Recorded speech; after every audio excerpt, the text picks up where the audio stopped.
Hi, everybody. Wait a minute. Hi, everybody. Welcome to the St. Mythbehavin podcast. I've got some good news if you enjoy listening to the podcast, and bad news if you don't, I guess. But then why would you be listening? Actually, none of that makes sense. Let's just continue on. The good news is that we will be returning at the end of January. Anna and I will be back on the airwaves, so to speak. New episodes starting the last Sunday of January and going ahead from there monthly, I think, for now. And then we might have a live show coming up in May. It's just very exciting. So look forward to more announcements on that. But thanks for hanging in with us. And I hope you're enjoying these Ain't Mythbehavin podcasts. And we will be back with you in January. But in the meantime, have a blessed day. Bye.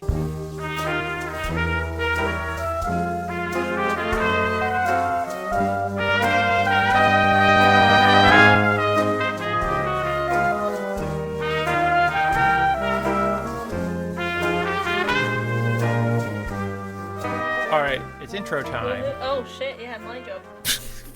fucking every time. The hell? It's just to wind you up. You know that you are you winding me up? Well, I mean, no. Okay. I was like, oh, are you just being a jerk? I didn't know you're being a jerk in a different way. You know, forget it. All right. But it's what do you got? Welcome to Ain't... I'll be the judge of that. Welcome to Ain't Mythbehavin, the podcast about legends from people who are. If you're listening, it's because you are a Patreon subscriber, so you are a legend, but we're also legends. And I'm Anna Domini, your host.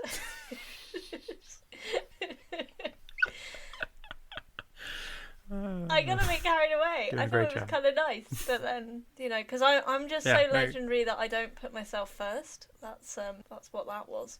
Mm-hmm. Okay. I'm your host, Anna Domini, and I'm joined as ever by my co-legend and co-host, Matthew Shadon. How are you doing, Matthew? I'm fine. How are you today? I'm alright. I'm disconcerted because I can't see you, and usually it's the other way around. I don't know, it's like I'm having camera problems, but like the heroes of old, I will forge on. And now I can't see you, Matthew, but you sound like you've been on a long quest and you're weary. Would you say that is where you're at the moment? No, I mean, I'm just been at home all week. Got pinged on Saturday, so really wasn't supposed to go anywhere. Okay, but you did.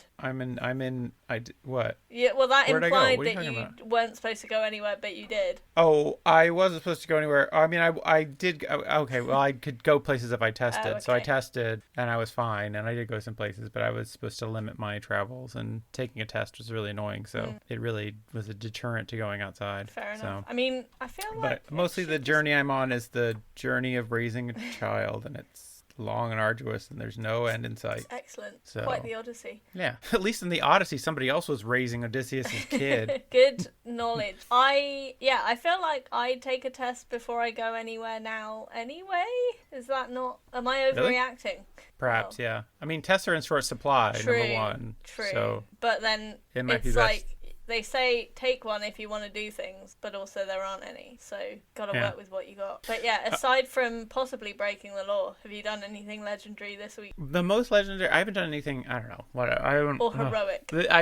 I did something heroic, which is that I got a booster shot in the last week since we last spoke, and I guess that makes me a hero because I'm out there protecting the community, everybody else out there. I feel like we have used this one every time one of us has had one of our vaccines. And you know what? We're always heroes. We're on our continuous journey of protecting the community. We are protecting the community. We're up there. We're up on that wall. We're protecting, like the rest of the community. Mm-hmm. It's like we're at Helm's Deep, and we're Helm's Deep in it. Oh, I don't know.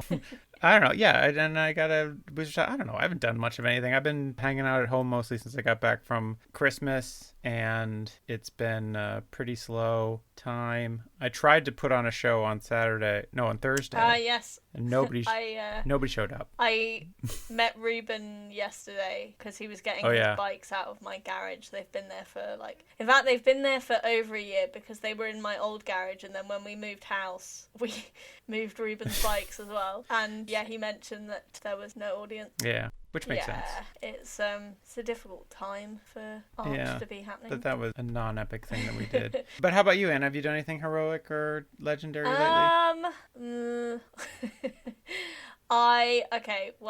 I think this was... Guys, it's the January episode. We've been... Sorry, is that another, like, month. I should have said it's January? Because I was going to get to that. No. I'm just saying that I just want people to be like, well, these people are lame. And I'm like, guys, it's January. It's really fucking cold outside. It's been raining every day and miserable. Yes. We just haven't been doing a lot. And we're sorry that we're not very legendary or epic. You say that, but so we decided to buy an exercise bike in the January sales because... A Peloton? Not a Peloton, because we're not, like, made of money. Just like a cheapy one from Argos. It was in the sale, so we paid 80 quid for it, but the RRP was 106. So it's like, it's not as crappy as it could have been if we had initially only paid 80 for it, you know? Right. And then you can just put an iPad on it. Well, what we've done is set it up in the living room, and then I watch, TV whilst doing it. It's a very good distraction. And it just means that I can exercise indoors when it's too cold and miserable to go outside. So it's working pretty well. If I sound a bit tired, it's because I did 45 minutes today. So, which, like, in comparison to 0, which is my average amount of exercise, it's a lot. But my epic thing was when I went to get it, I didn't realise how heavy it was going to be. So I walked to the Sainsbury's in Kidlington to pick it up, and then someone had to help me get it from the Sainsbury's car park to the bus stop because it was just way heavier and bulkier than I had anticipated. It was 18 kilograms. Wait, so somebody helped you to the bus stop? Yes. And then how'd you get on the bus? I huffed it, whatever, onto the bus. And I was able to it was a very empty bus because it was like 5:30 in Kidlington, so it was like I was the only person on the bus. So you just left it in front of the door, just blocked it.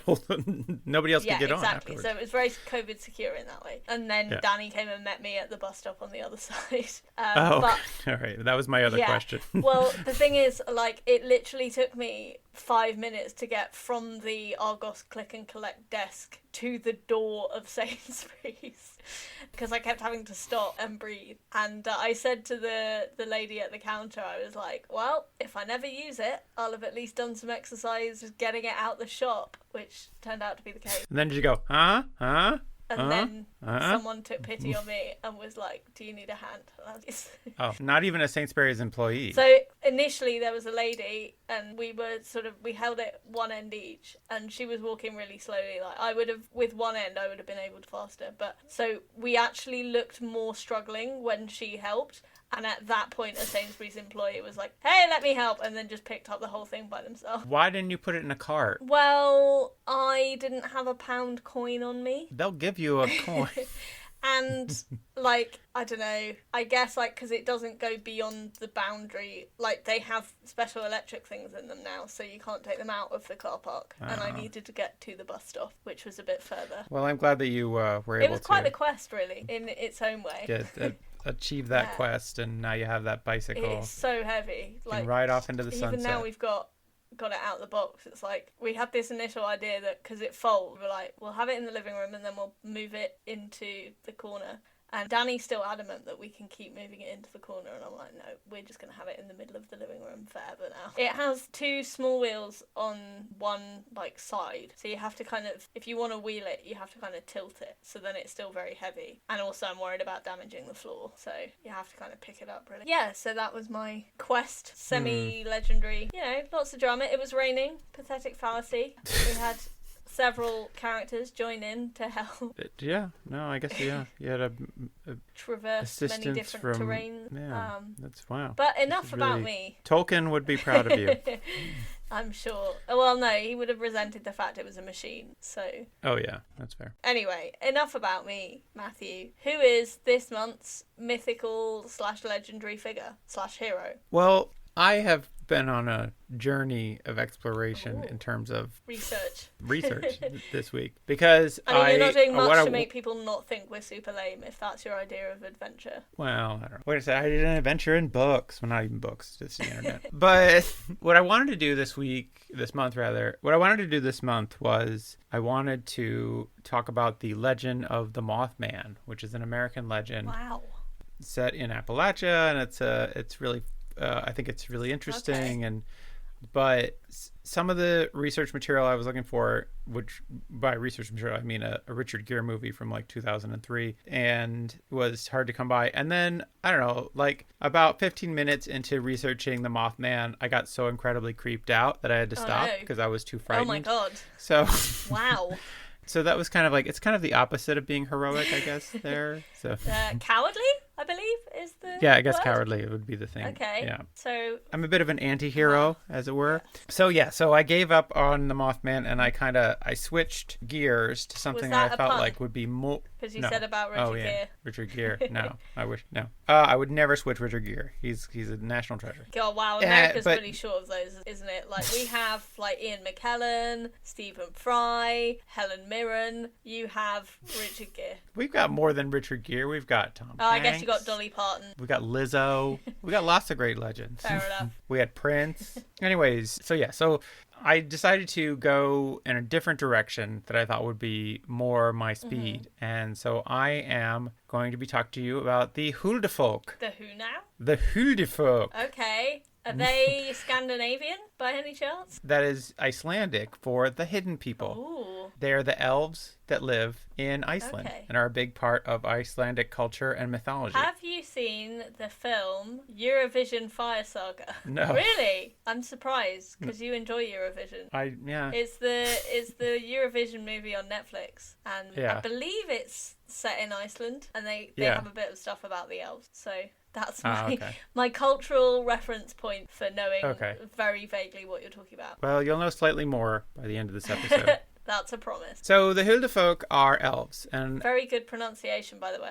I don't think you've ever pronounced anything as accurately as you've done there. So well, that's the last thing I'm going to pronounce because everything else in here is just impossible to pronounce, and I'm going to pretty much kind of gloss over all names that I can when I can. Okay. So elves appear frequently in Northern European and Germanic mythology, where they're generally described as beautiful and subtle eternal beings who are in possession of great powers. I can see why you would think that I would be interested in that, because I can relate. Because you're beautiful and subtle, in possession of great powers. What a spontaneous compliment. I think I was backed into that. I was tricked. Because I was going to say that, but you know what? You can just have it. I don't care. Yeah, sure. I got there first. That's the thing. Yeah. And the Icelandic elves, however, are their own species. Commonly referred to as Huldufólk, or the hidden people. The elves of Iceland live in enchanted rocks and cliffs where they lead lives that are very similar to those led by humans. Okay. They keep livestock, cut hay, row fishing boats, pick berries, and go to church on Sundays. Those are all things that we do as humans. Okay. Christian elves. Interesting. Yeah, it's weird. The Christian. Does that mean there's an elf Jesus? I think they just worship the regular Jesus, but boring. Maybe there's an elf Jesus. I want an elf Jesus. Elf Jesus, yeah. He was placed on a shelf for your sins. Despite these resemblances, or perhaps because of them, the hidden people prefer to be left alone and usually remain invisible, only allowing themselves to be seen in particular situations and at specific times, like New Year's Eve and Midsummer's Night. But this does not turn into a Midsommar situation. That's good, because, if you stop doing Mothman because you were freaked out, then that would be a bad way to go. Here's the thing is, the Mothman, I think, is, and I'd like to go back to it one day when I feel brave enough. Maybe in the summer when the sun's up more. Right. But I feel like the Mothman in general is a benevolent creature and does good in the world. Right. I get that they're problematic because they're gendered as a man, which I don't think I think that's an assumption that we really can't make. Right. And that the Mothman is often misunderstood, but I still feel like the Mothman is generally good, and I don't want to be caught speaking ill of the Mothman. Oh, because he'll fuck you up. I don't know. I just don't want to be visited by the Mothman. Whatever the Mothman's trying to tell me, I don't need to know it. Please leave me alone, Mothman. Anyways, that goes double for Idrin Cole, which is the whole thing. Never mind. We'll get into this whenever we get into our Mothman episode. Which is happening. Yeah, someday. Someday when I become a brave man instead of a cowering little boy. The term Huldufólk was taken as a synonym for alfer, or elves, in 19th century Icelandic folklore. Most Icelanders firmly believe in the existence of elves. Really? And recent polls have shown that more than 55% of the nation subscribes to the belief in one way or another. Wow. Yeah. These statistics might, however, be influenced by the fact that denying the existence of the elves is believed to bring about a lifetime of extremely bad luck. Classic Pascal's wager situation. Yeah, so if you don't believe in them, they don't exist, or if you think they don't exist, they bring you bad luck. But then if they do exist and you don't think they exist. No, wait, I'm confused. No, I've confused myself. Anyways. Good. Yeah, it's a real catch-22. Yeah. So it's better to believe in them and not. Right. So different beliefs have lived side by side in multicultural settlement of Iceland before they gradually blended into latter-day Icelandic Huldufólk. The Norse settlers had the Alfair, which are elves. While the Irish slaves, which was just dropped into this article, and I was like, Irish slaves? I was not expecting that. You go into a nice Wikipedia article about elves, and all of a sudden you get sprung with slaves. It's a nightmare. Yeah. And then you have to be reminded, like, oh yeah, Vikings were bad people. Yes.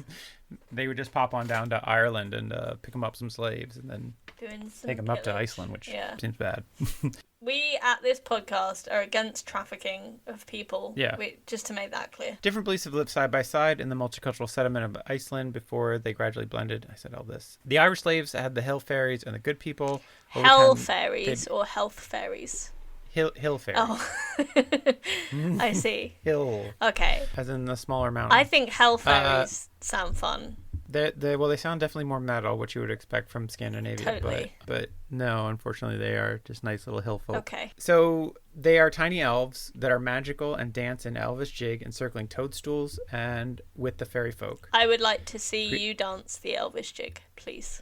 Well, that's. I don't think it will really come alive for our listeners unless you can demonstrate it. Yeah, well, okay. Well, if we get enough Patreon subscribers, I will upload that video. The Icelandic people say there are two types of fairies. They are the dark and light ones. The dark type of Huldufólk are known to wear gray clothes and sport stocky build and black hair. Okay. And the other type of fairy have light hair with green or blue eyes and are slim and attractive. It's classic very Aryan. Yeah. It's like classic Western beauty standards. Making people, it's like, oh, they're unattractive and so they must be evil. Yeah. Anyways. Yeah, that's kind of eugenicist, isn't it? Like. It kind of is. Yeah. So the Christianization of Iceland in the 11th century brought with it new religious concepts. So Christianization. Do elves get resurrected? Is that the concept? Well, they all get converted. So. Oh. The elves, which seem to be like integral to their own mythology, somehow also become Christians. Classic appropriation. Though it said, I read some other things. It says that the Huldufólk hate electricity and crosses in churches. Oh, okay. But then somehow they're also Christian. A lot of this doesn't this is conflicting and doesn't make a ton of sense. Yeah. Are they like complex Amish is one elves? word for it.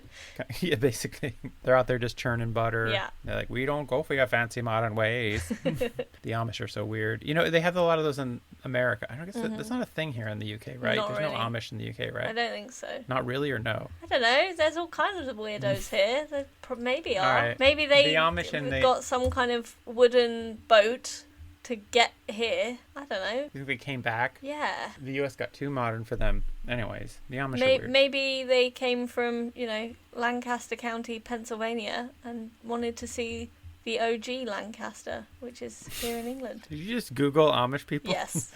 Well, I'm trying to see if there are any in England. Maybe they came from Lancaster, Pennsylvania, where their population is 7,539. Yeah, quite. I've been to Lancaster many times. Pennsylvania one? Yeah, the Pennsylvania one. There's a Lancaster in Britain now. Yeah. What do they think of next? It's the original one, I would say. Is it? Well, I would argue. Yeah. This is like when I found out there was a Bristol over here. It was one of, like the War of the Roses, I think, was York versus Lancaster. Oh, I thought that was Burt Lancaster. Which is why Game of Thrones is just a very obvious rip-off, because it's Stark versus Lannister. Ah. I was listening to a podcast today and somebody was talking about Game of Thrones, and I was like, they talked about it being set in the past, and I was like, they know it's not history, right? Like, I don't know. I just wanted to write in to the podcast and be like, I just need you to say that it's not history, right? Yeah. Anyways. It's a weird thing where it's like, oh, they have to treat women terribly so that it's historically accurate. And it's like, there are dragons. It's not set on Earth. Yeah. Anyways. So Jacob Amann was Swiss. He was the founder of Amishness. So there you go. Not English. Because that's... Oh, I never thought they were. Sure. I thought they were German or something. There you go. But I guess Swiss makes sense. But yeah, I'm just Anyways. I was just trying to help, see if there are any in the UK. But yeah, I cannot find that quickly, so I'll let you carry on. Okay. The Christianization of Iceland in the 11th century brought with it new religious concepts. According to one Christian folktale, the origins of the hidden people can be traced to Adam and Eve. Oh, so as well as Cain and Abel, they had some elf kids. Yeah, they got lots of kids. Cain, Abel, Seth, and then Seth, and then like a bunch of other kids that apparently we didn't know about, but turned out to be elves. In the Icelandic hills. So one day, God Almighty, that's the regular God. Regular God, not elf God. Regular God. Okay. I mean, apparently, regular God is also elf God. That's adorable. It's like that's the Holy Trinity, the Father, Son, and the Holy Elf. One day, God Almighty came to see Adam and Eve. They greeted him well and showed him all over the house. What? Okay. Do they mean garden? Yeah. They showed him their children too, and God thought highly of them. He asked Eve whether she had any more children besides the one she had shown him. and she he replied, took her no. to the hills. Any more? These ones are kind of substandard. I'm not really into these. Any more in the back there? What about elves? You like elves? Got some elves. But the truth of the matter was that Eve had not finished washing some of the children, and the had been slut, for the lazy bitch. She's got nothing to do all day. Job. Yeah, what the fuck?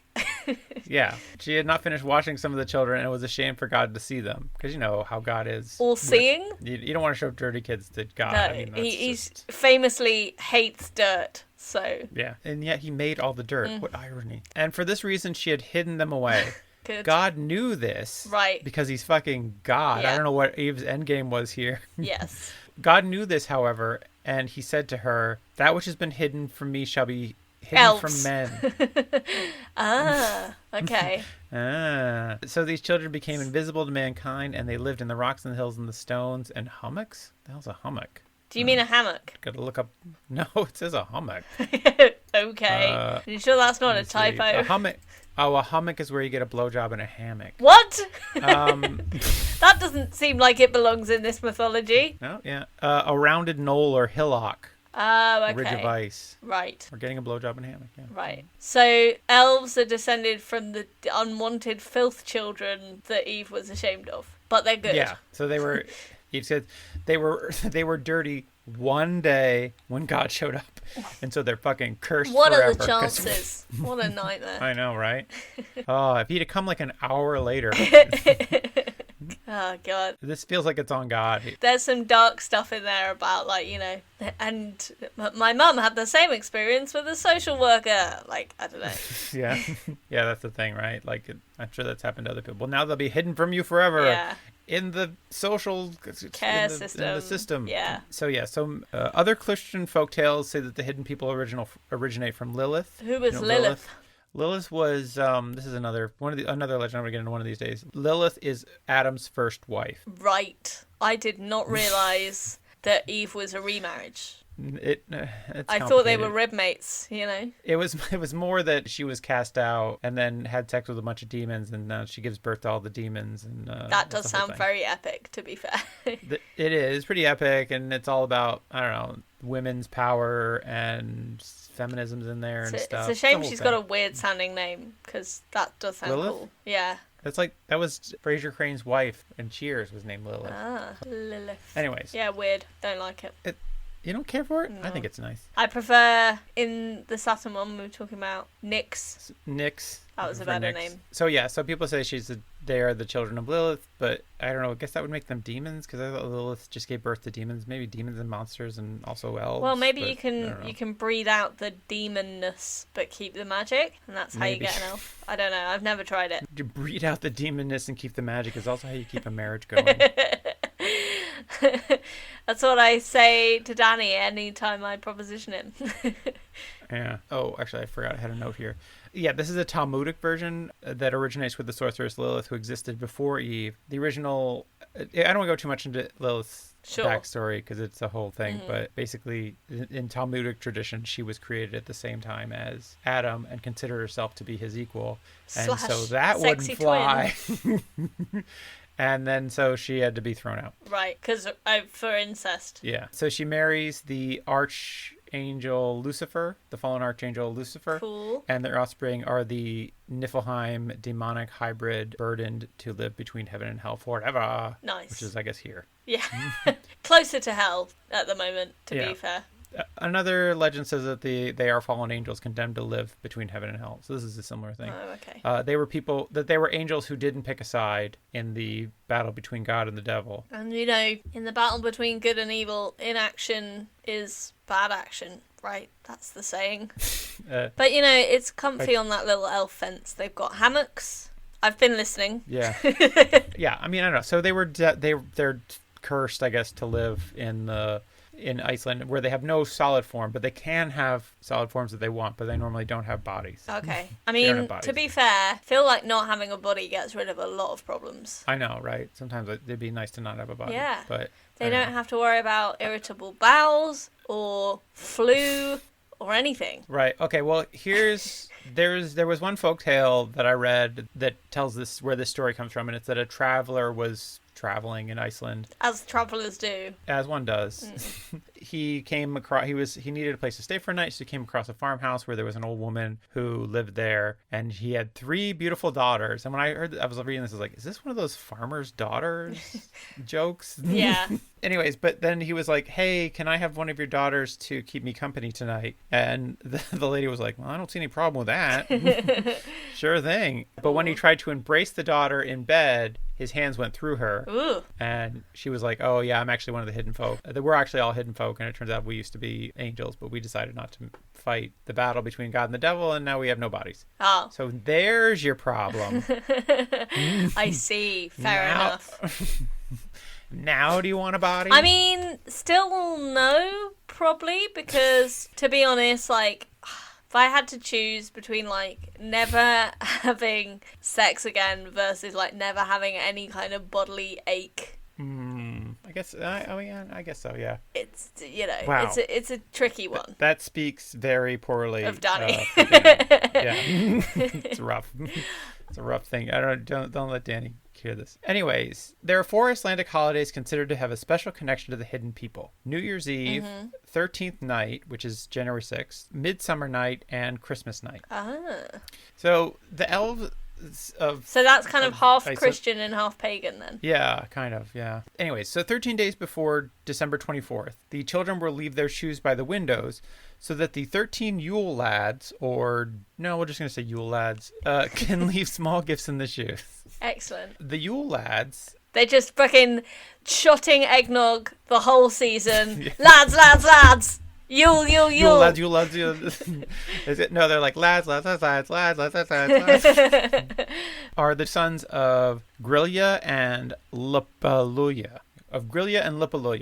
Living in the Icelandic mountains. These merry, mischievous fellows take turns visiting kids on the 13 nights leading up to Christmas. Oh. On each of those nights, children place their shoes on the windowsill. And for good boys and girls, the Yule lads will leave candy. If not, the Yule lads will vomit from their heavy night. They will express their displeasure by filling the shoe with rotting potatoes. Wow. Yeah. I hope Icelandic kids sometimes get rotten potatoes in their shoes.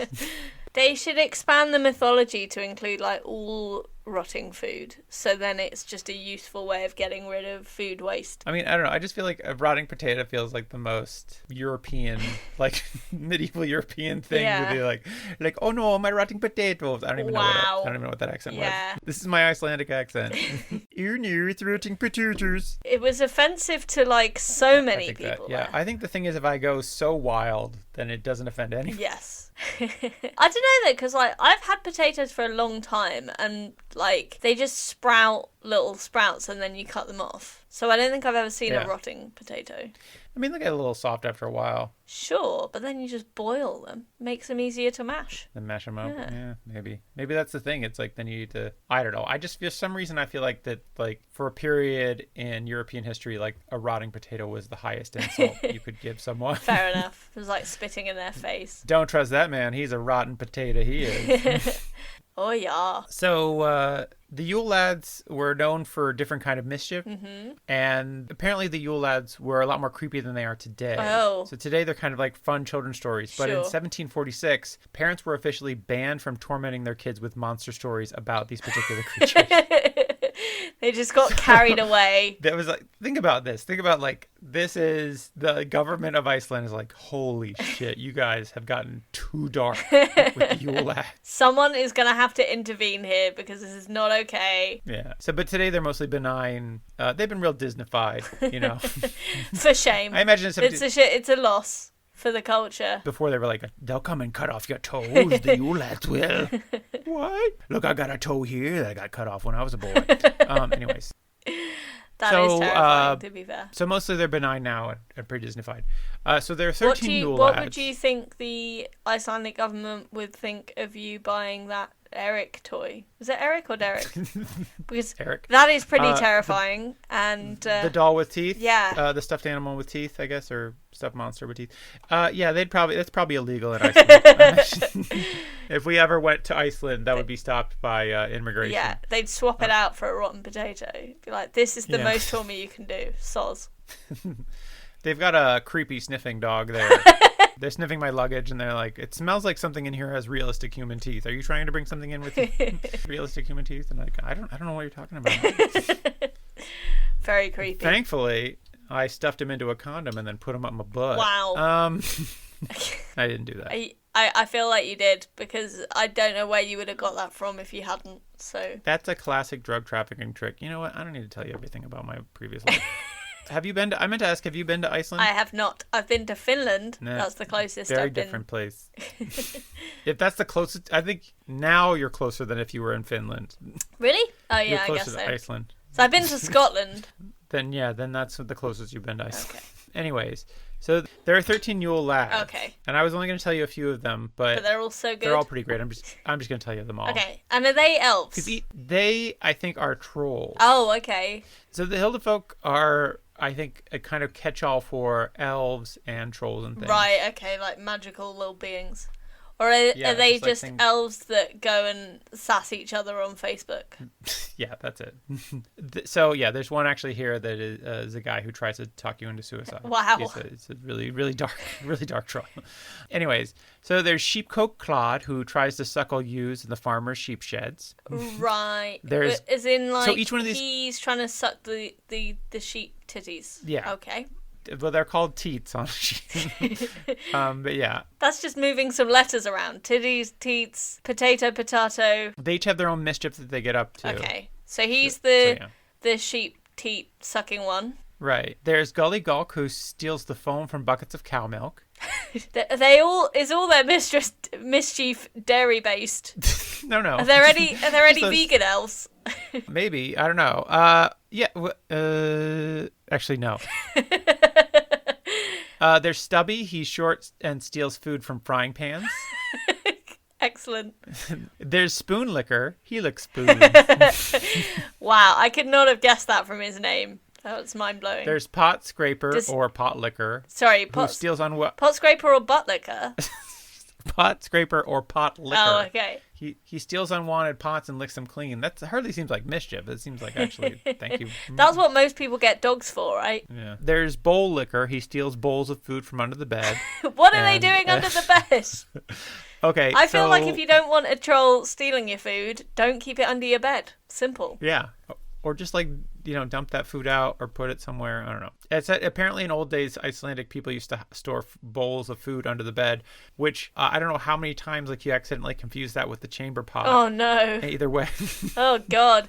Oh man, I must be really ill. My shit looks like mashed potatoes today. Oh, damn. Okay, I see what's happened here. Alternately, it's like, oh, I'm up for a midnight snack. Oh no, hot dogs. Ew. So Bowl Licker, not to be confused with Boot Licker, who is the fascist. Hey, I was gonna say, always wait, if this about Blue Lives Matter. If this pot of food chamber pot situation, does that mean that occasionally the pot licker was quite close to a butt licker? Really?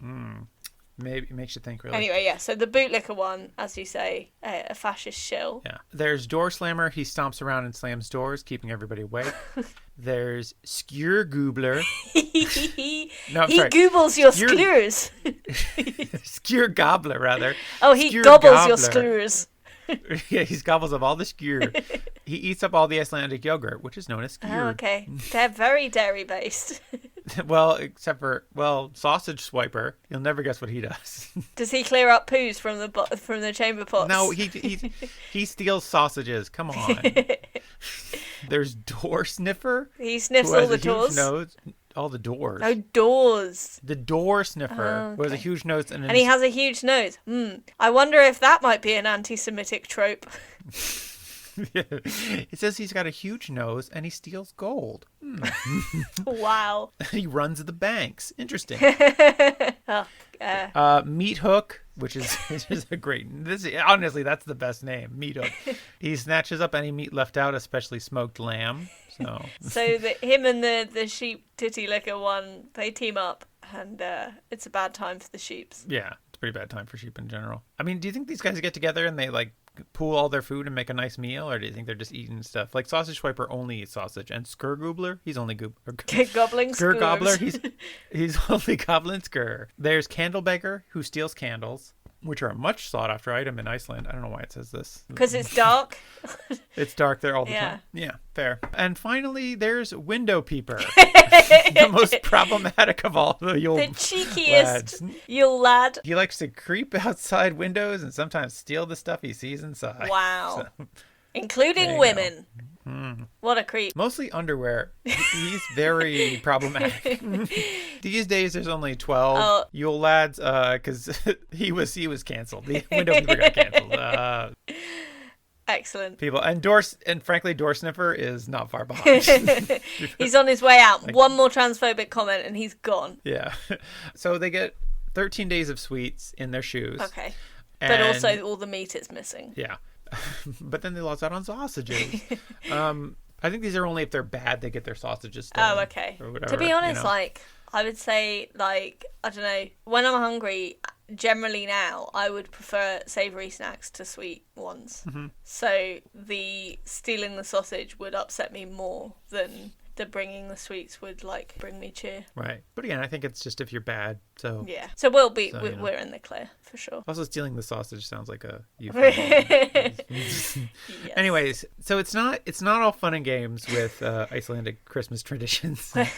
Wait, you mean the perving on women was part of the fun? Yes. It's not just leaving treats and having your candles stolen. They also have to contend with Grilja, who is the mother of the Yule lads, who comes down from the mountains on Christmas and boils naughty children alive.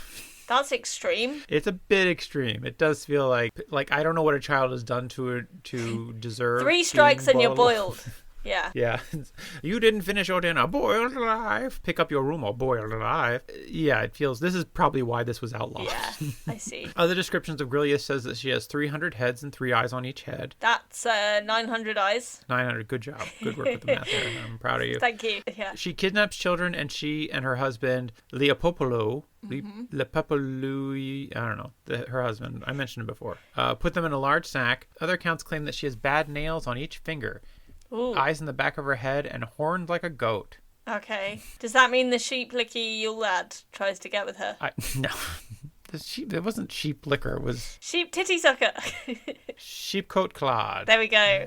Anyway. He had a fun name because all the others were like, your name is your describer, whereas he had a describer and a name. Yeah, he had, some, like 2 of them have regular names and the rest of them, they got really lazy after that. They were like, I don't know, Stubby, Short, and then, was that guy who licked spoons? Spoon licker? I don't know. They are very like, but at the same time, it's like you get, it's like the 7 dwarves. It's like, what you're getting when you see, like, oh, who's this guy? Grumpy? Well, fuck that guy. I don't want to deal with that guy. Also, her ears dangle down to her shoulders and are fastened to her nose. What? How can they be both at the same time? That's weird.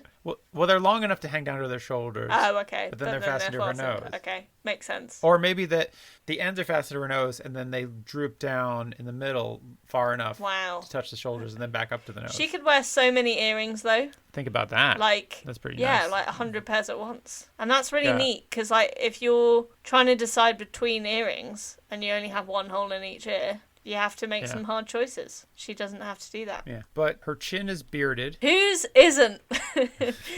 I think that this is also like a very like, if you're ugly, you're evil here. Because come on, Iceland. I know the people there look nice, but you can't be like, just because you're ugly doesn't mean you're evil. Maybe that's it. Maybe everyone in Iceland is so attractive that you must be a real piece of shit to not be. Yeah, she and her husband Lipolio have 20 children apart from the Yule lads. So that's 33 children. According to a collection of folklore by John Armandson, there's a poem describing yet another 19 of Grillia's children, and Lipolia had a son out of wedlock called Skrogar. How is this lady getting fucked? Like, by different guys as well. Like, it sounds like she's pretty horrible. To human eyes, but maybe to the hidden folk. They're like, hey, you've got a beautiful 900 eyes. Well, at least 800 of these eyes are pretty beautiful. I mean, to be fair, if you're an Iceman, she's got what you need. Yeah. Fair. Yeah, that's your thing. Lipolo had a son by a girl who nursed. Is that an Icelandic name, or are you just trying to say who nursed? Wrong. Who nursed. So Lipolo had a son by a girl who nursed Grillia, and while she was ill and bedridden for a whole year. Lipolo couldn't take care of Grillia and their big household, so he hired this girl called Lupa. When Grillia got better from nanny antics. Yeah, I mean, this is the shitty husband with sick wife cheats on sick wife thing you hear about politicians doing all the time. When Grillia got better from her illness, she was furious to find out that Lipolo had a child by Lupa and drove Lupa and Skrogar away. I tried to figure out what happened. Because it definitely is never the man's fault. Yeah, no, it's definitely like you want to get rid of. Well, I mean, she's got 33 kids to take care of, so she's like, you know what, I can't afford to get rid of this jerk. Fair enough. I mean, to be fair, if you divide the number of kids by the number of adults, I'd say it would still be worth keeping the nanny around even after that point. Fair. One account of the folklore of John Armandson says that Grillia and Lipoloil had 20 children together, and that Grippa was 50 years old when she had her last children, twins by Lipolol, and the twins died while they were still in the crib. Aww. Don't know why that's included in any folktale. It's just fucking dark for no goddamn reason. Yeah. I don't know. I just found that like just as like a hanging thread of things like here's part of the legend of these hidden folk. Yeah. Oh, by the way, miscarriage. SIDS. Oh no, not miscarriage, infant death. Like cot death. Yeah. Well, thanks for that shit. Yeah, that you're was right. Really like wow. You know, it was all fun and games back in the window peeping times. Yeah. To go downhill. Come on, quickly. I want to hear fun stories about guys who lick spoons and steal sausages. And I don't want to hear jerk about off to strangers outside their house. What? Yeah. Hey, we don't talk about window licker. Okay? Wait, window licker.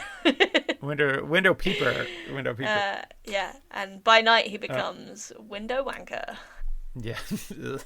Grillia and Lipolo also had a big terrible cat that comes lurking on Christmas nights. What's the cat's name? The Christmas cat. Oh, that's a shit name. Is a bloodthirsty giant black cat called the Christmas cat that prowls around the country on Christmas Eve and eats anyone who's not wearing at least one new piece of clothing. So. Wow, okay, climate change, not happy about that. Yeah. I thought you were going to say he'll eat anyone who's not wearing a Christmas jumper, in which case I would have been a big fan of this tradition. But, we shouldn't encourage fast fashion. That's the thing. I think that the reasoning behind this is, like... Get the economy moving! No, it's like when you're a kid... Because one of the other things is, like, if you don't have at least one present that's clothes, you get eaten by the cat. Right. So it's basically the same thing, but it's in different ways. But, like, I think what this is, like, you remember when you were a kid and you get gifts of Christmas presents that were like clothes or like socks or whatever, and you'd be like, oh, I hate this. These are the worst presents because they're not toys. And you have to. So it's how you get them to wear them. Yeah, it's like, hey, I didn't want to get you clothes. I really did just want to get you toys, but I also didn't want you to get eaten by the Christmas cat. Yeah. Which again, Christmas cat sounds a lot more benign than it actually is. I mean, yeah, if you said Christmas cat, most people would be like, that sounds amazing and adorable. Yeah, he's got a little by the way, bell. It's 5 meters tall and it will fucking eat you if you don't have any new clothes. It's weird that these supernatural traditions just hate poor people as well. Yeah, but it's very weird. But that's Iceland for you. They hate the poor. Wow. Okay. Every single one of them. Okay. We did not clear this before the recording. Why are we doing this in January when it's quite a festive one? Yeah, in retrospect, I was like, oh, this would have been a really good Christmas episode. Oh, well, too late. I already did the research by the time I found all the Christmas Well, to be fair, if our Patreon numbers haven't like exponentially doubled by next Christmas, we could do this as our live Christmas episode. If we try and do that again. Yeah, I could find some more information. There are many local Icelandic folk tales about elves and hidden people invading Icelandic farmhouses during Christmas and holding wild parties. It is customary in Iceland to clean the house before Christmas and leave food out for the Huldufólk on Christmas. Is that so they don't trash your house by having a party? I don't know. Yeah, it just seems like you're just inviting Huldufólk to come in. I guess you can't stop them, so you're like, well, if I leave out this food, they won't raid the fridge. Be like, sausage dealer? Preemptive sausages. Yeah. But I don't know. It implies that they wouldn't clean their houses otherwise. I mean, we don't clean our flat unless we're having guests round. So we just have to invite guests round, otherwise the house doesn't get cleaned. It's weird. Yeah, I mean, maybe this is another thing where they're trying to trick kids into doing chores. Yeah. It's like, well, if you don't clean the house, the Huldufólk won't come. Yeah, are these the same Huldufólks that are going to steal all my sausages and lick the spoons for no reason? And also watch me undress? No, thank you. No, I was going to clean, but I'm not now. I don't want to risk that shit. Yeah. On New Year's Eve, it is believed that elves move to new locations and Icelanders leave candles to help them find their way. Cute. So this is kind of, there's like a lot of January stuff in here because there's also... Oh, I see. Yeah. Elf bonfires are a common part of the holiday festivities. What do on they 13th burn? Night. But they would burn elves. Yeah, I think they burn elves in effigy. Oh, God. Okay. Stop looking in our window. It doesn't say whether. I guess they burn just regular wood. I don't know. Maybe it's like bonfire night, but for Iceland. Okay. But instead of the 5th of November, it's the 6th of January. Oh, okay. Seems like, I guess it's as good a night for a bonfire as any night. Any night in winter probably is good. Yeah, that's probably good. Yeah. So you can go there 13th night, which is 13 days from New Year. Yeah. They call it 13th night because it's 13 days from Christmas Eve, not from Christmas Day. So in a lot of places, it's called 12th night. Yeah. And that's the whole 12 days of Christmas thing. Yeah, I see. And in some places, it's like, I forget what it's got like, it's Orthodox Christmas is January 6th. It's supposed to be when the wise men visited, yeah. Yeah, when the wise men arrived. Which meant that Mary and Joseph lived in that fucking 12 days. Manger for almost 2 weeks at least. Which means that that whole narrative is very thin on plot. Yeah. They're just staying That's there. something to think about. Maybe it was just that night they didn't have a room, so they had to stay in the manger, and then after that they moved into the hotel. They were like, they were like, we can't right now. It's Christmas Eve. It's a very busy time for us. And they were like, oh. So, well, actually, then, so they stayed Christmas Eve, and then they got to the hotel like Boxing Day through to New Year's Eve, and then they got kicked out again because New Year's Eve, big time party. Big time, yeah. Didn't have a reservation. That's the problem. Always make reservations, folks. Don't leave it up to chance. If you're gonna just get birth the Messiah, just be organised about your Airbnb. Yeah. Well, don't use Airbnb. Hey, they might sponsor us. If you're Airbnb, we love what you do, and we will love your money.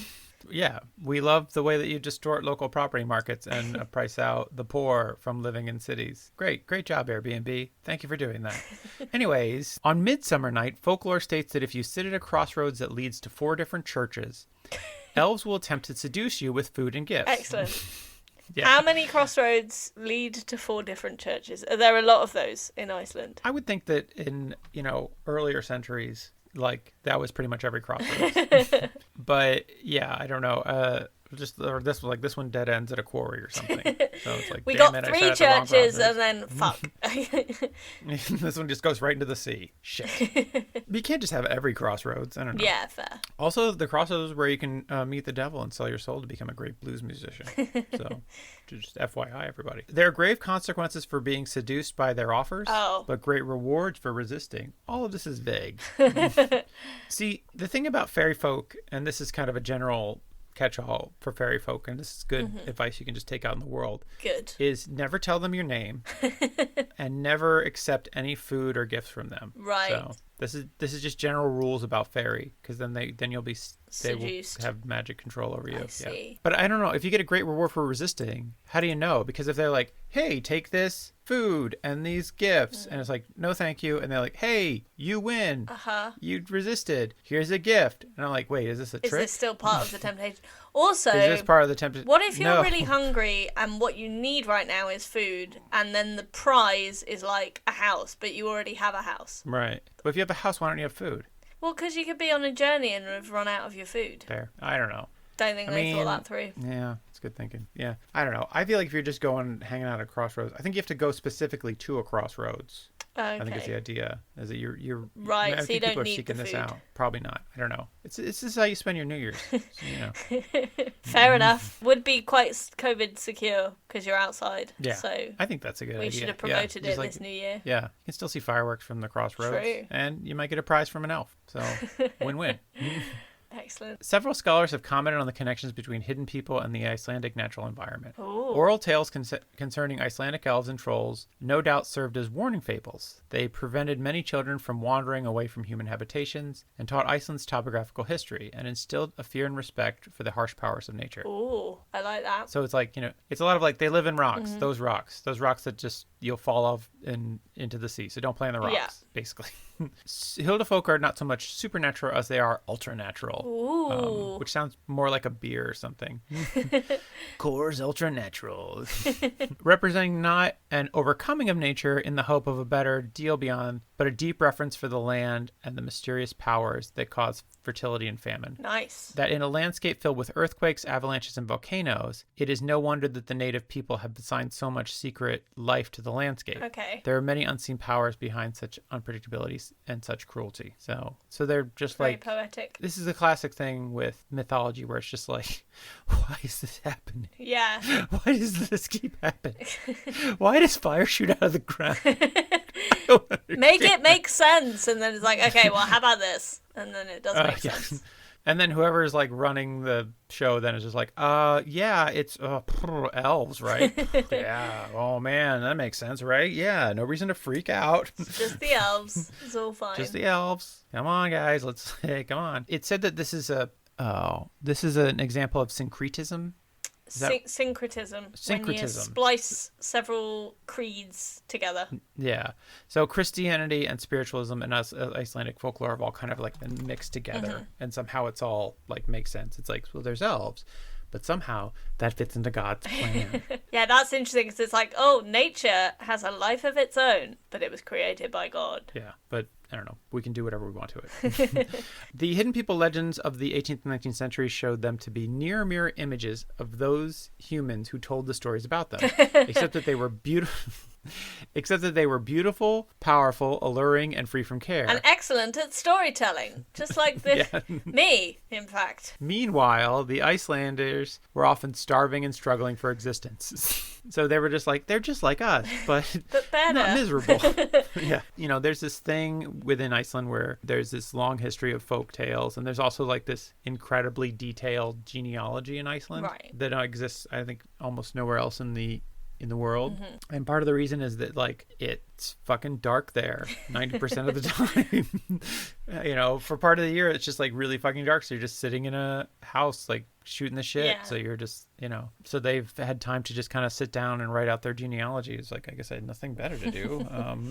If I go outside I freeze to death, or a plume of lava destroys me, so I guess I'll just hang out here. So the Huldufólk seem in many ways to represent the Icelandic dreams of a more perfect and happy existence. Anthropologist John Huneker, very nice, Ingrimarsson, sure, claimed that the hidden people tales told in the 19th century by 19th century Icelandic women were a reflection of how only 47% of the women were married, and sisters often found themselves relegated to very different functions and levels of status in society. I do not know why only 47% of the women were getting married.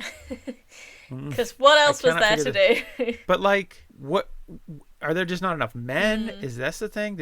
Are the men off somewhere doing something? Did all the men fucking die or something? Right. I have no idea why only 47% of the women got married. But it sucked, I guess. Yeah.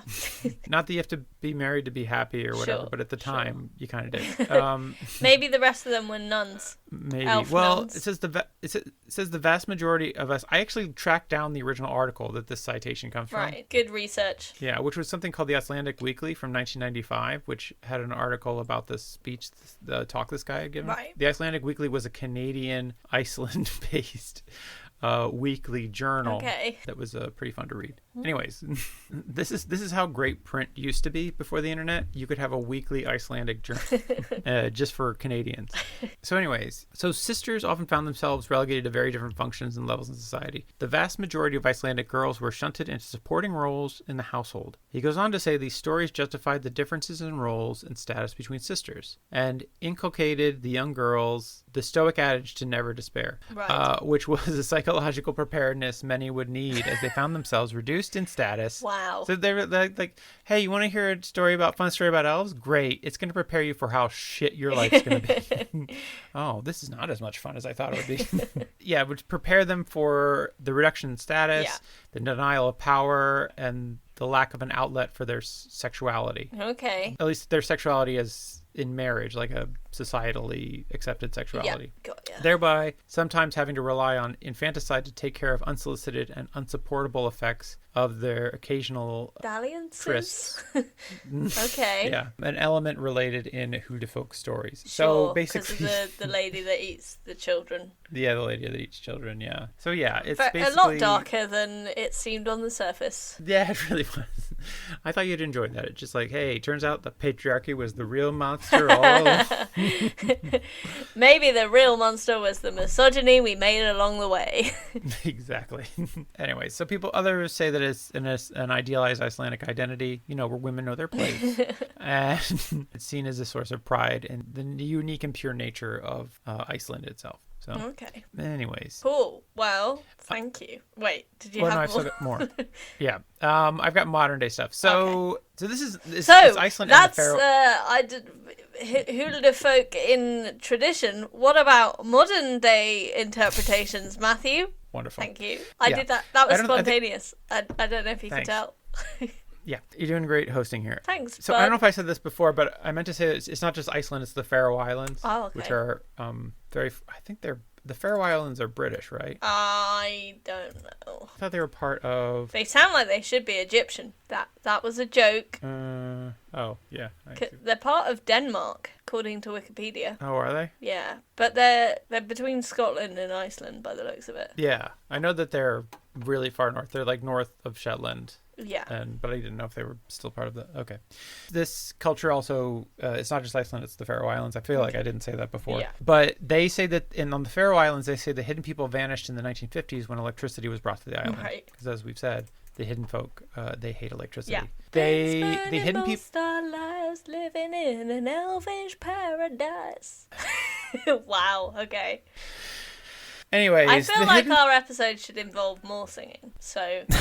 Really, I would take the exact opposite tack.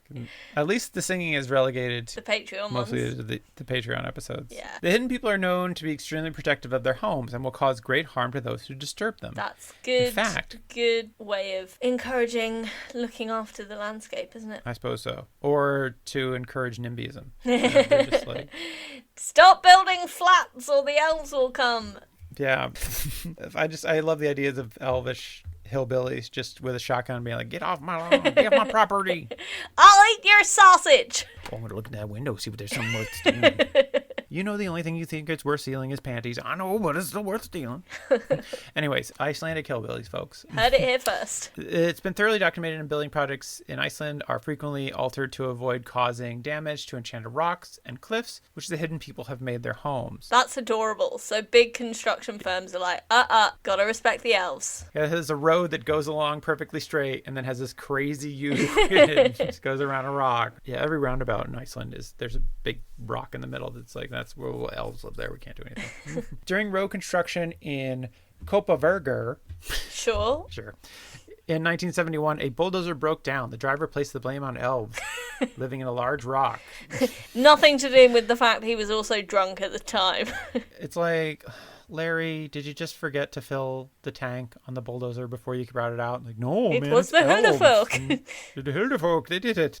Newspapers ran with the story, thus starting the myth that Icelandic road construction was impeded by elves. Excellent. In 1982, 150 Icelanders went to a NATO base on Iceland in a place that I'm not going to try to pronounce to look for elves who might be endangered by the American Phantom jets and reconnaissance planes. In 2004, Alcoa had to have a government expert certify that their chosen building site was free of archaeological sites, including those related to the Huldufólk folklore, before they could build an aluminum smelter. Excellent. In 2011, elves and Huldufólk were believed by some to be responsible for an incident in a part of Iceland that I'm not going to try to pronounce, where rocks rained down on residential streets. Okay, so this one's, I think, pretty good. The most recent incident in 2015 was a new road was to be laid through an enchanted spot in the lava field of Galgar. After many failed attempts, where heavy machinery had continually broken down for no apparent reason, and numerous workers had suffered freak accidents, the construction company was forced to move the road so that it would bypass the elfin community completely. Huh? They're very powerful then, this elf lobby. Do you believe now? Sure. Yes. So the thing with building stuff is there are clairvoyants, or people who have the sight to be able to see the hidden folk and the elves and communicate with them. Do they extort a lot of money from construction companies? Possibly. For their clairvoyant services. They can have their services so they can see where the Huldufólk are, and you can avoid... How much does one of these consultations cost? I don't know. I imagine you you pay 7 shiny stones. I'll do it for 5 sausages. Do it for 5 sausages and this used Bjork album. Can't believe Bjork has only come up just now. But so in Iceland, there's a thing called the Elf School, where you can learn all about elves. Sign me up. Yeah. You can take deer. You can take classes. What do you do with deer at elf school, Matthew? I'm sorry. I was looking at the elf website, and then it says dear elf friends. All the staff of the elf school is fully vaccinated already, so don't worry. Good. Be happy. I love the elves on anti-vaxxers. That's good. Well done, really them. Nice. You would. Do you get a tiny little elf diploma? Maybe. Special sessions cost €202 to €240 for 1 to 3 people total. It's a pretty good deal. Otherwise, you can take regular classes between 54 and 64 euros. Included in the payment is a 70-page study book in English. Very handy. And coffee or tea. There you go. Sounds like very good value. So on their website, they have contemporary tales of elfish behavior. This is a good one. 2 half-sisters. Don't know why you included that. You could have just said sisters.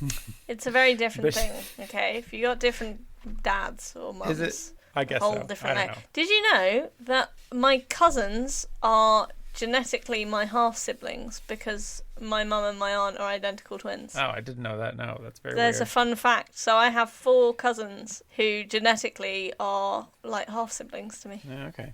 Interesting. So, if it were Victorian times when we got married, it'd be even worse. That'd be worse for so many reasons. Are they identical twins? My mum and my aunt, yeah. Yeah.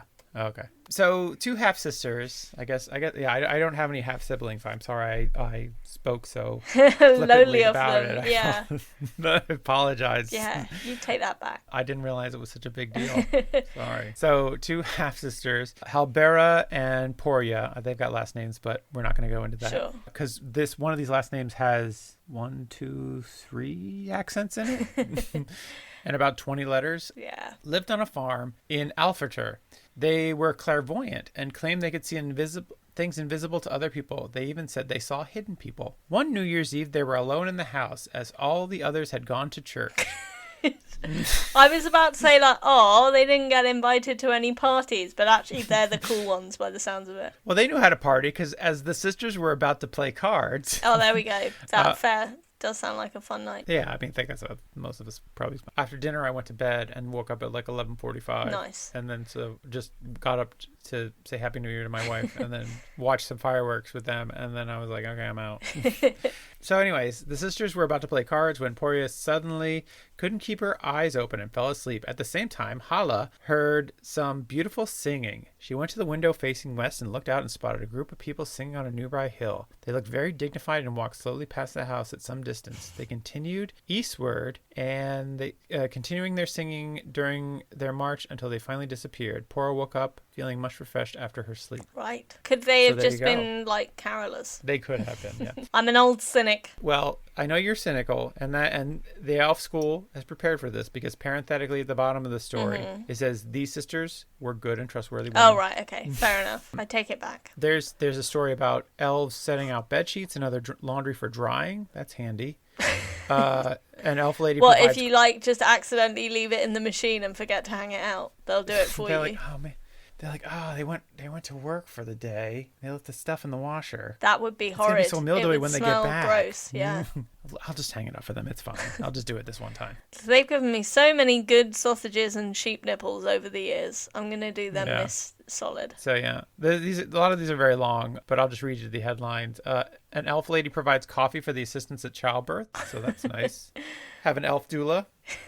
Just adds an element of novelty to the whole childbirth process. Yeah. Angry shout from an elf house. Oh, so if you go all over Iceland, there are little elf houses that people build for like places for the elves to live. So but they don't have bodies all the time. Well, it's complicated. Yeah. Okay. And some of them live in rocks. There are stories of people like there was a story I read of an author who, when she was a child, there was a stone in a field near their house that was very big.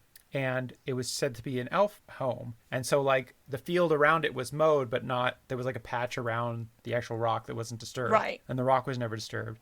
And everybody was like, you can't go disturb the rock. And one day she was out with some friends, and she climbed up on top of the rock, and they're like, you really shouldn't do that. And so she jumped down from the rock, and her mouth was filled with blood. Okay.